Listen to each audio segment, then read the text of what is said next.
Hello, my lovely friends, and welcome to a story that can change your life. This is not a history lesson. This is not about cars, machines, or companies. This is a true story about belief, the kind of belief that refused to die. Even after failure, rejection, and loss. This is the story of a man who came from nothing. No money, no connections, no support. They told him, "You're just a farm boy. You're wasting your time. No one needs cars. We have horses." But he didn't listen. He didn't stop. He didn't doubt. Because in his heart, one voice whispered, "You were born to build something that will outlive you." And he did. His name was Henry Ford, and because of him, the world started moving. Before him, travel was slow and expensive. Only rich people could dream of cars. After him, cars became so cheap and simple that even a worker could own one. He democratized transportation. He changed the way we work, the way we live, the way we move. But this story is not just about what he built. It's about how he built himself from pain, from loneliness, from total failure. And if you stay with this story till the end, you will not only discover how Henry Ford became one of the most powerful men in history, you will also learn how to rebuild yourself with no excuses. And while you listen, you'll also be learning English, real English, story-based English, emotional English. This is the kind of English that sticks in your heart, not in grammar books. So don't just sit back. Open your mind, open your heart, because this is not just a story. This is a transformation. Part 1. The Boy Who Loved Machines, 1863 to 1880. Henry Ford was born on July 30th, 1863, in Greenfield Township, Michigan, USA. It was a quiet, simple village. No factories, no electricity, no noise.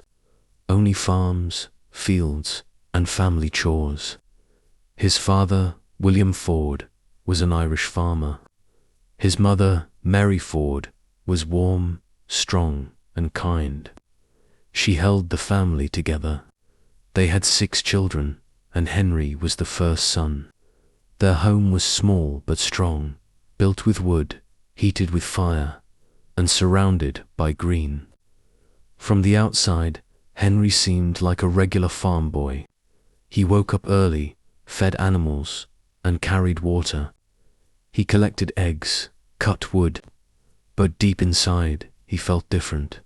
He didn't enjoy feeding chickens. He didn't enjoy plowing the land. Why do we have to do everything by hand? Why is life so slow? These questions didn't go away. They grew stronger every day. One summer afternoon, when Henry was just 12 years old, he saw something that changed his life forever. A farmer nearby had bought a steam-powered machine. It was called a steam engine. It could do in minutes what a man took hours to do. It moved, it hissed, it roared, metal parts clicked and danced like magic. Henry was shocked. It was no longer a man working for hours. It was a machine doing it in seconds. He ran toward it, touched it, and watched it for hours. He was obsessed. From that moment, one thing was clear. I want to understand machines. I want to build them. I want to change the world with them. Henry started collecting old watches, scrap metal, and broken parts from anywhere he could. By age 15, he had built his own small steam engine model in a shed beside the house, completely on his own.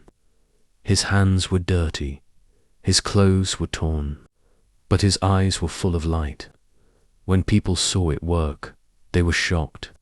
They said, "He's just a boy. How did he do this?" His father didn't understand. He wanted Henry to become a farmer, like every other son. But Henry's heart was clear. He didn't want to grow vegetables. He wanted to grow machines. When Henry was 13, the worst moment of his young life came. His mother, Mary, died.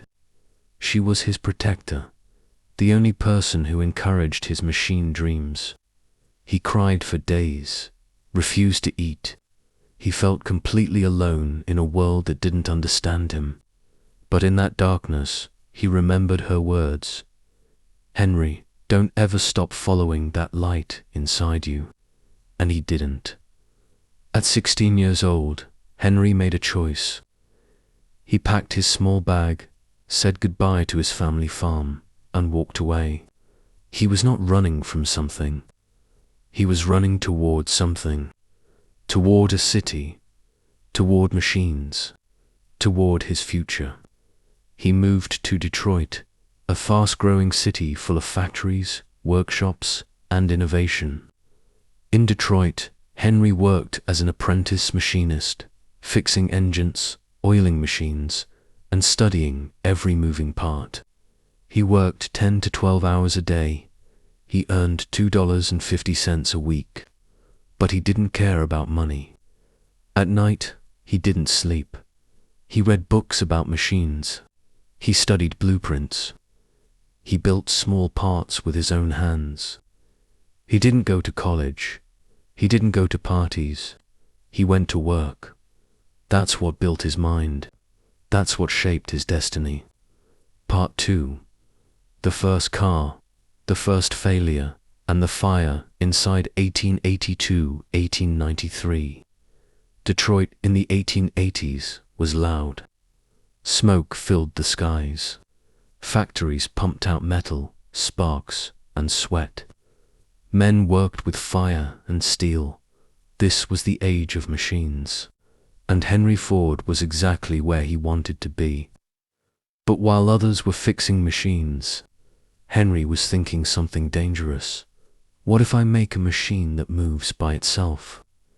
At this time, people used horses for everything, to carry people, goods, wood, food. If you wanted to travel, you needed a horse. If you were poor, you walked. And Henry looked at the world and thought, this is too slow, too expensive, too limited. He didn't just want to create a car. He wanted to create a new way of life. But in 1885, this idea was laughable. People said, if man was meant to move fast, God would have given him wheels. Horseless vehicles. That's for the rich, not for workers. Engines are dangerous. They'll explode. But Henry didn't argue. He just started building. Henry worked full-time at Edison Illuminating Company. He was a top engineer, earning a better salary now. But after work, when others went home to rest, Henry went into a tiny shed behind his house and built his dream. He bought parts with his own money. Steel screws, gears, tires, pipes. He worked until 2 or 3 in the morning. His hands were black with oil. His back hurt. His fingers bled. But his eyes were full of light. He called it the quadricycle. A 4-wheeled vehicle powered by a small gasoline engine. This car had 4 bicycle wheels. A small ethanol-powered engine, a steering lever, not a wheel, a simple frame made of metal rods. It could carry 2 people and had no roof, no doors, no reverse gear. It was not beautiful. It looked more like a motorized baby carriage. But it moved. He tested it in his yard. The engine started. It made noise. It coughed. And then it began to roll forward. Henry's hands shook. His heart beat faster. Tears came to his eyes. It moves, he whispered. It actually moves. June 4th, 1896. Henry was 32 years old. He and a friend pushed the quadricycle out of the shed, but it was too wide to pass through the door. So what did he do? He grabbed an axe and broke the wall of his shed. That's right. He literally destroyed his own garage to make way for his dream. Once the machine was out, he started it and began his first ride on the streets of Detroit.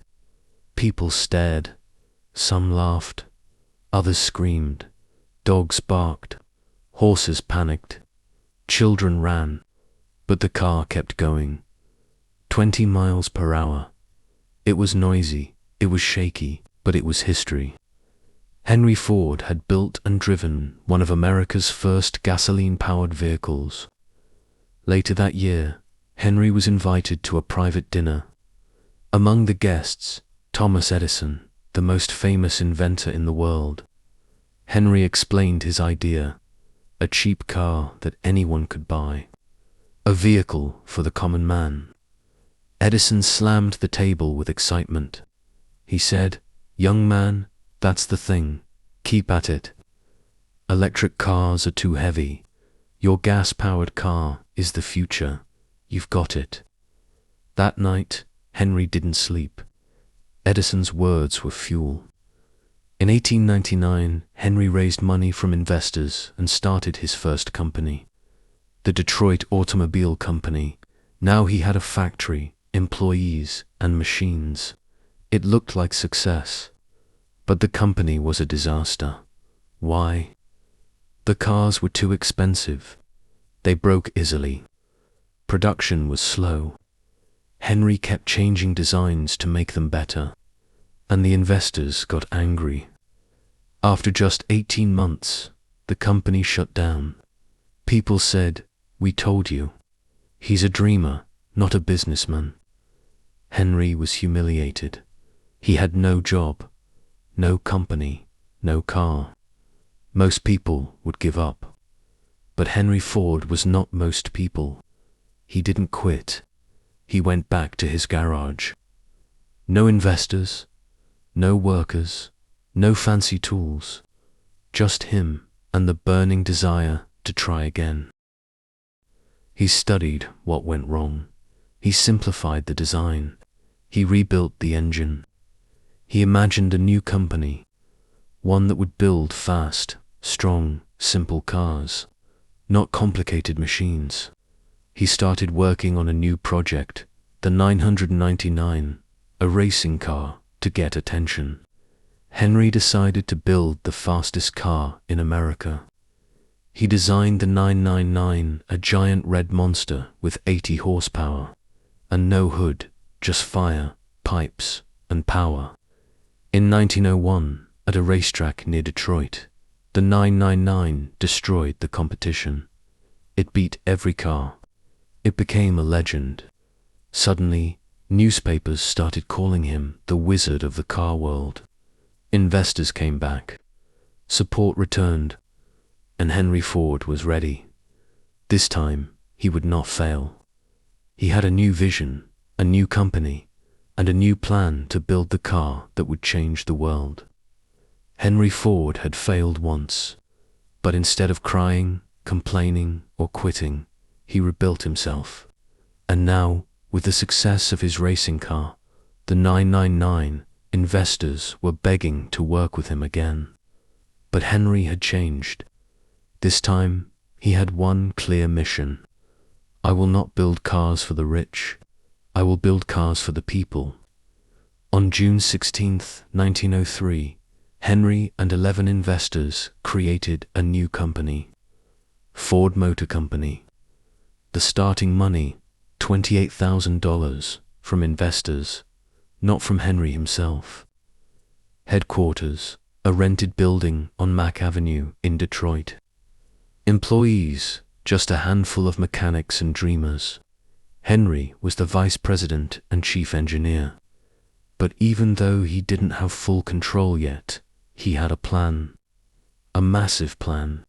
He was going to create a car that was simple, cheap, and strong enough to survive America's terrible roads.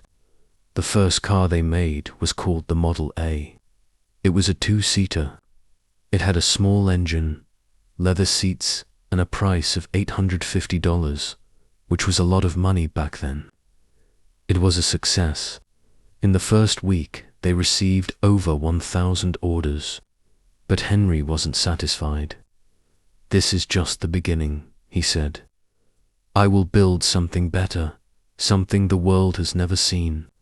So he kept improving. He made Model B, Model C, DEF, and more. Each car was stronger, faster, and more reliable. But Henry still wasn't happy. Why? Because the price was still too high. In secret, Henry worked day and night on a new idea. He wanted to build a car that would last for years, drive on rough, muddy American roads, be easy to repair, and be affordable even for factory workers. This dream became his obsession. He called together a small team of the smartest minds he could find, including child Harold Wills, a brilliant engineer, Joseph Gay Lamb, a Hungarian immigrant, and a group of mechanics who didn't go to university but knew how to work with their hands. Together, in a small wooden building, they worked in silence. Months passed. They built, they tested, they broke things, they started again. And then finally, in 1908, they gave birth to something that would change history. In October 1908, the Model T was born. It had a 4-cylinder engine, a top speed of 45 miles per hour, 20 miles per gallon. Simple controls anyone could learn, a strong steel body, and most importantly, it cost just $850 and would drop much lower later. People laughed at first. They called it Tin Lizzie, an ugly name for a beautiful idea, but the public didn't care. They didn't want to be fancy. They wanted freedom, and the Model T gave it to them. Orders exploded. People from every corner of America, farmers, teachers, factory workers, small business owners, were now able to own a car for the first time.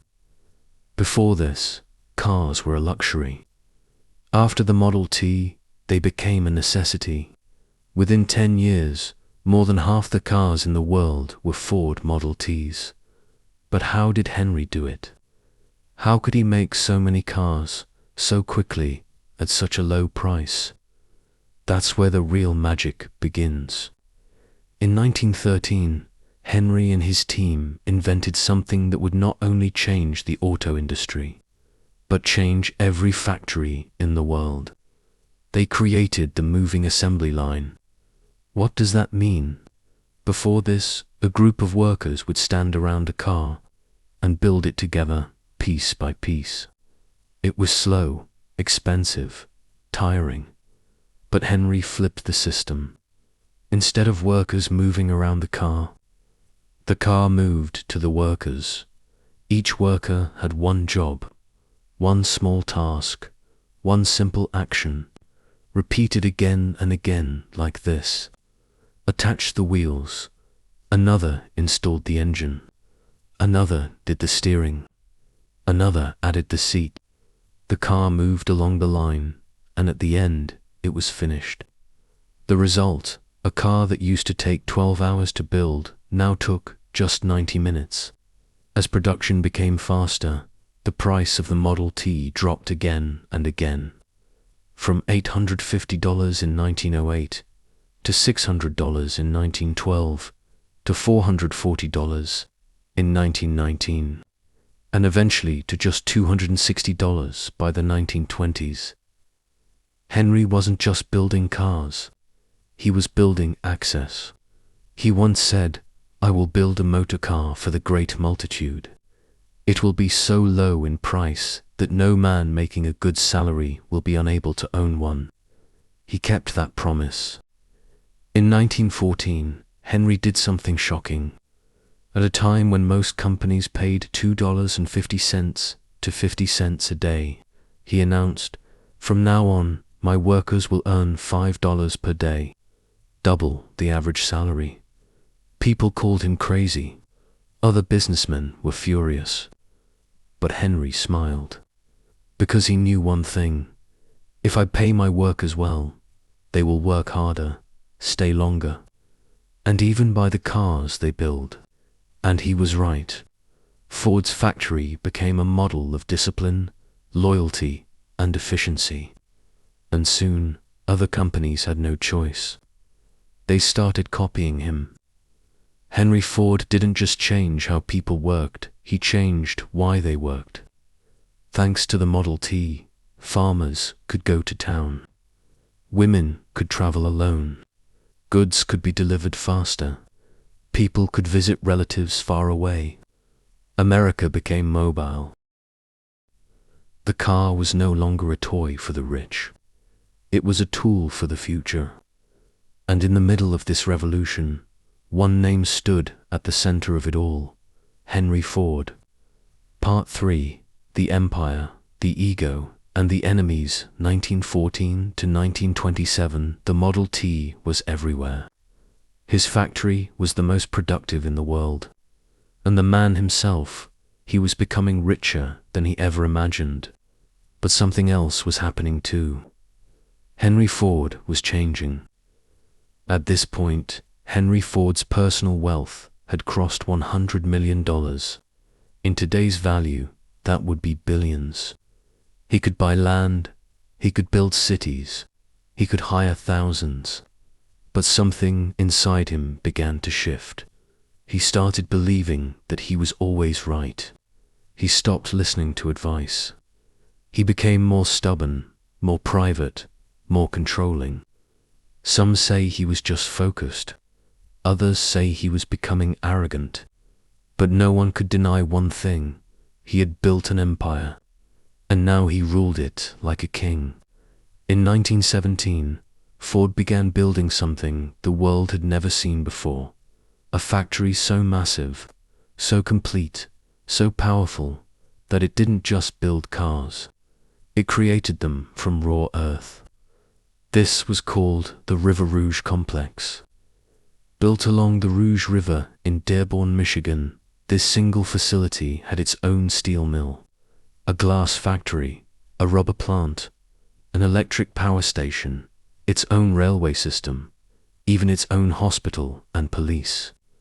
It could take raw iron ore from ships, melt it into steel, form it into parts, build engines, paint bodies, and roll out a complete car at the end. It was the most advanced factory the world had ever seen. Nothing like it had ever been done. Henry didn't just build cars. He built a machine that made machines. But behind the success, something strange was happening. Henry Ford started keeping more secrets. He avoided reporters.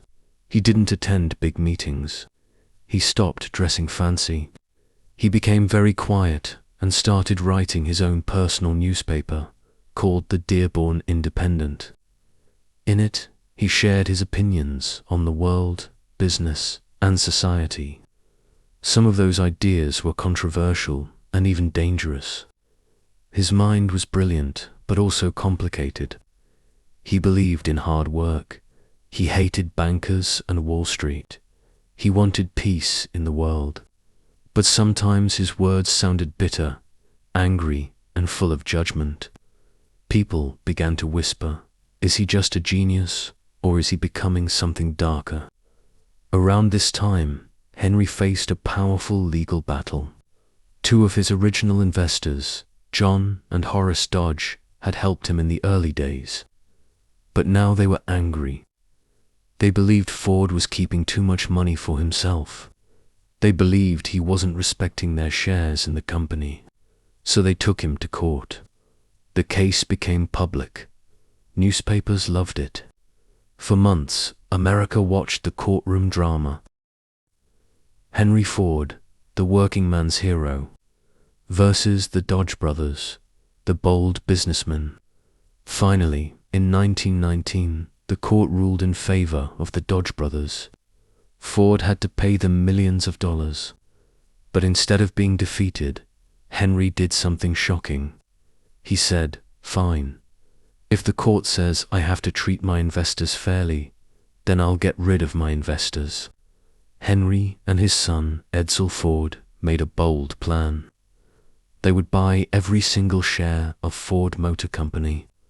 They would take it completely private. No more stockholders, no more boardrooms, only Henry.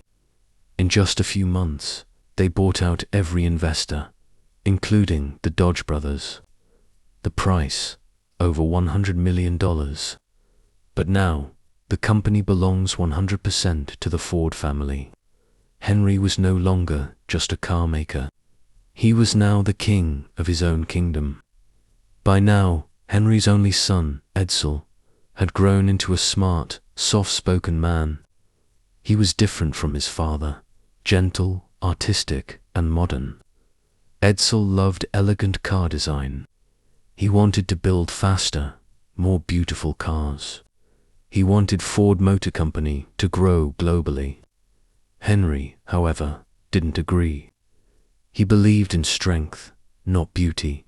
He wanted simple cars, not stylish ones. This caused a quiet war between father and son. Henry gave Edsel the title of president, but kept all the control.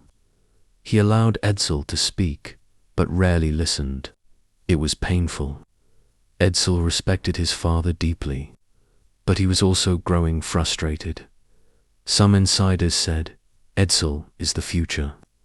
But Henry refuses to let go of the past. By the mid-1920s, the world was moving fast. New car companies were rising.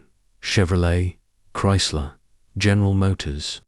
They were offering stylish, colorful, advanced vehicles. But Henry refused to change. He still believed the Model T was perfect. He said, any customer can have a car painted any color so long as it is black. Black was the cheapest, dried fastest, and allowed more production. But customers were bored. They wanted choices, color, style, speed. Sales began to slow down, but Henry didn't care. He still pushed the Model T, the same design, the same engine, the same look. He was no longer building for the future. He was stuck in his own past. In 1927, something unbelievable happened. Henry suddenly walked into the River Rouge factory and shut it all down. He ordered workers to stop production of the model. He told them to destroy all the old machinery. Why? Because deep inside he knew, the world has changed, and I must change with it. It was the end of an era. More than 15 million Model T cars had been made, more than any car before. But now, it is over. The car that had made Henry Ford a legend was gone, and something new was coming. Henry and Edsel now worked together on a new project, the Model A. It would be faster, more beautiful, more advanced. But the process wasn't smooth. Henry still argued. He still wanted control. He still doubted modern ideas. But Edsel kept going, and slowly something began to change. Not just in the factory, but in the relationship between father and son. After ending the Model T, Henry and his son Edsel Ford began working on a new car, the Model A. This time, it wasn't built in a small garage. It wasn't tested quietly. This was America's most watched product. Millions were waiting, and they had high expectations. Style, comfort, speed, color options, and more modern technology. But behind the scenes, it was a battle. Henry still wanted simplicity. Edsel wanted elegance. Henry wanted strength. Edsel wanted beauty. They argued over everything, the engine, the design, even the logo. Henry, now in his mid-60s, refused to give up control. He questioned every change. He delayed decisions. Edsel remained calm, respectful, and patient, but those close to them could feel the tension. They were not fighting with fists, said one factory worker. They were fighting with silence. In December 1927, The first Model A was finally released. It came in 4 colors. It had improved safety, better steering, and a stylish design. It cost $385, affordable but modern. The response, explosive. Within the first year, Ford sold over 1 million Model A cars. By the end of 1931, they had sold more than 4 million. The public loved it. America was moving again, and Edsel finally proved he could lead. But behind the success, deeper troubles were growing. As the company grew, Henry created a special team to manage discipline and safety in the factories. This team was led by a man named Harry Bennett, a former boxer, hired personally by Henry. But Bennett wasn't just a manager. He built a private army inside Ford. He carried a gun. He used threats and fear to control workers. He listened to conversations. He followed employees. He punished those who talked back. Some said he ran the factory like a prison. Henry trusted him completely, even as people complained, even as Edsel disagreed. Henry kept Bennett close. This decision would later break the heart of his own son. As the 1930s began, Edsel Ford was president of Ford Motor Company. But everyone knew the real power still sat with his father. Edsel wanted to expand the business globally. He wanted to build luxury cars. He wanted to modernize the company. But Henry blocked many of his ideas. Meetings were cancelled. Designs were rejected. Decisions were reversed overnight. Edsel smiled in public. He never raised his voice, but inside, the pressure was building. He worked 12 to 14 hours a day. He traveled constantly. He carried the weight of an empire, but no freedom to lead it, and his health began to suffer. In 1939, World War II began in Europe. Countries were collapsing. Millions were dying. America was watching closely. At first, Henry refused to get involved. He hated war. He believed in peace. He said war was a tool of bankers and corrupt politicians. But as time passed, and America joined the war in 1941, everything changed. The US government asked companies to stop making consumer goods and start making war machines. Ford was asked to help. The government wanted planes, tanks, engines, trucks at an unimaginable speed. Henry agreed, but now the challenge was massive. Ford built a new factory called Willow Run near Detroit. Its mission, to build the B-2 for Liberator bomber planes for the US Army. This wasn't a car. This was a flying machine of war, made of thousands of parts, operated by dozens of crew members, and powered by highly advanced technology. Most experts said, it can't be done. But Henry believed otherwise. Willow Run became the largest aircraft factory in the world, and by 1944, it was producing a new bomber every hour. This was a miracle of American industry. Ford had once put the world on wheels. Now he was putting wings on those wheels. But while the world celebrated, at home the Ford family was facing its greatest pain. Years of pressure had broken Edsel's body. He had stomach ulcers.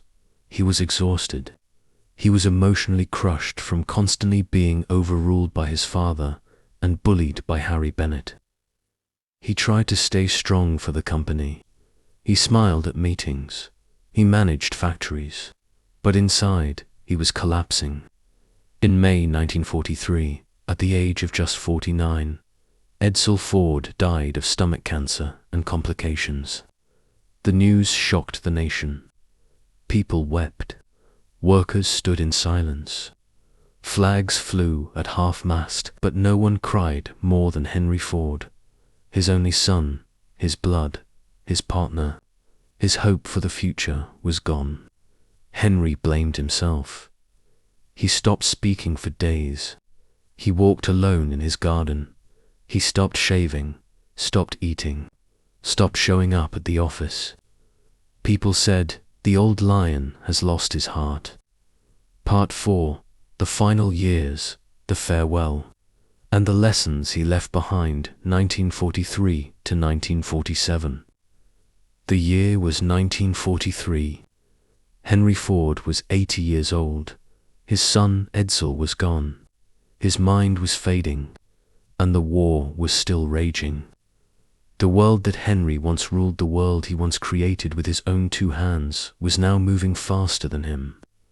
But even as age, loss, and silence surrounded him, Henry Ford had one final role to play, and that role was letting go. After Edsel's death, Henry returned to lead Ford Motor Company. But he was no longer the man who once built cars with fire in his chest. He was forgetful. Meetings confused him. He forgot names, lost track of numbers, and repeated decisions. Privately, people said, he is a legend, but legends grow old too. The US government, worried about Ford's importance to the war effort, began pressuring the company. Ford was producing tanks, trucks, and aeroplanes. It needed leadership, fast, sharp, strategic. But the one man who had built the empire could no longer carry it. In 1945, a new man entered the stage. Henry Ford, too, grandson of Henry Ford, son of Edsel. He was just 28 years old, recently returned from World War II. He was young, but smart, educated, and hungry. He had seen the mess inside the company. He had seen his father's pain. And now he came with a mission: save the company, save the name, save the dream. Henry Ford, the old lion, was reluctant at first, but after weeks of discussion, pressure from the US government and the Ford family, he finally agreed. In September 1945, Henry Ford officially stepped down as president. After 42 years of building, leading, ruling, and creating, he walked away from the company that bore his name. After retirement, Henry moved back to his estate, Fair Lane, in Dearborn, Michigan. It was a quiet place, surrounded by trees, birds, and nature. The man who once built the loudest machines in history now spent his days in silence. He walked in his garden. He fed the birds. He sat by the window and read letters. Sometimes workers would see him walking through the old Ford factories, slowly, carefully, watching the machines he once gave life to. He didn't speak much, he didn't smile much, but he was present in the place where it all began. At Fair Lane, everything reminded him of the past. The small toolbox he once used as a boy, the chair where Edsel sat with him during summer afternoons, the letters from inventors and presidents, now kept in drawers. The Model T parked in his garage, untouched, quiet, legendary, but perhaps the loudest silence in the house was the absence of Edsel. Some said Henry never fully forgave himself, that he blamed his pressure, his stubbornness, his pride for pushing Edsel too hard. He never said those words, but he didn't have to. The way he walked, the way he looked out the window, the way he held Edsel's photo in his study, it all said everything. On the night of April 7th, 1947, a massive storm hit Dearborn. Lightning lit up the sky. Rain poured hard. That night, the power went out across the city. In Fair Lane, Henry Ford sat by a small candle. No electricity, just firelight, the way it was when he was a boy. He sat silently, breathing slowly, his eyes soft. Around 11:40 p.m., Henry Ford passed away in his bed. Peacefully, calmly, quietly. He was 83 years old. The man who gave the world motion left the world in stillness. His funeral was held in Detroit. Thousands came: workers, engineers, businessmen, teachers, presidents, farmers. All stood together, not in silence for a car maker, but in honor of a world maker. They didn't just thank him for his inventions, they thanked him for their lives. The father who got to visit his son because of a car. The mother who could work in a city because she could travel. The student who dreamed bigger because he saw what one man could build. After Henry's death, the company continued under his grandson, Henry Ford too. It modernized, grew, faced new challenges, but the spirit of the original Ford never disappeared. Today, Ford Motor Company is one of the most recognized companies on earth, with factories in dozens of countries, millions of vehicles, and a name that still means power, progress, and passion. But more than cars, more than money, more than buildings, Henry Ford left behind a mindset, a blueprint for belief. Now, let's talk about what you can learn from his extraordinary life. Here are 12 powerful lessons that can change your future. 1. Dreams start small, but they don't stay small. He started in a farm shed, but because he believed the world changed. Never underestimate the power of a small beginning. 2. If you can't find a path, build one. There were no car companies, no mentors, so he became his own guide. If the world doesn't give you a way, make one. 3. Work in silence.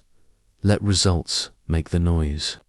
Henry built it alone, failed alone. But when his engine moved, the world listened. 4. Failure is the cost of building something great. His first company failed. His ideas were rejected. But every failure was a step. 5. Build for the people, not for the praise. He didn't make cars for kings. He made them for common people. And that's why they made him unforgettable. 6. Stubbornness can build or destroy. It made him great, but it also cost him his son. Know when to hold on, and when to let go. 7. Systems create freedom. His biggest invention wasn't the car, it was the assembly line, a system that made mass progress possible. 8. Pay people well, they will build your dreams. The $5 workday wasn't generosity, it was strategy. When people are respected, they give their best. 9. A strong legacy needs a strong successor. He built an empire, but didn't let Edsel lead freely. A lesson for every builder. Train and trust the next generation. 10. Silence isn't always peace. In his final years, he had power but no joy. Don't sacrifice relationships to win the world. 11. Time will forget most, but not those who build. Most people die and disappear, but builders, creators, dreamers, they live forever in what they've made. 12. Believe in the unseen, then make it real. At 12 years old, he saw a steam engine and whispered to himself, "One day I'll build something better." And he did. So can you. This was the true, complete, deeply emotional, and fully detailed biography of Henry Ford, told with no rush, no missing moments, and no wasted words. He was not perfect, but he was powerful. And now so are you, because you didn't just learn about a man. You learned about possibility. And that is what makes this story the greatest story ever told. A boy from a farm who changed the way the world moves. He failed, he lost, but he never gave up. If he could build a global legacy with just a dream and his 2 hands, Imagine what you can build. Thank you for staying with us till the end. We hope you learned, felt inspired, and improved your English along the way. If this story touched your heart, please subscribe to our channel for more real, emotional, and powerful stories like this. Until next time, keep dreaming, keep building, and never stop believing. Warm wishes to you and your journey ahead. Bye.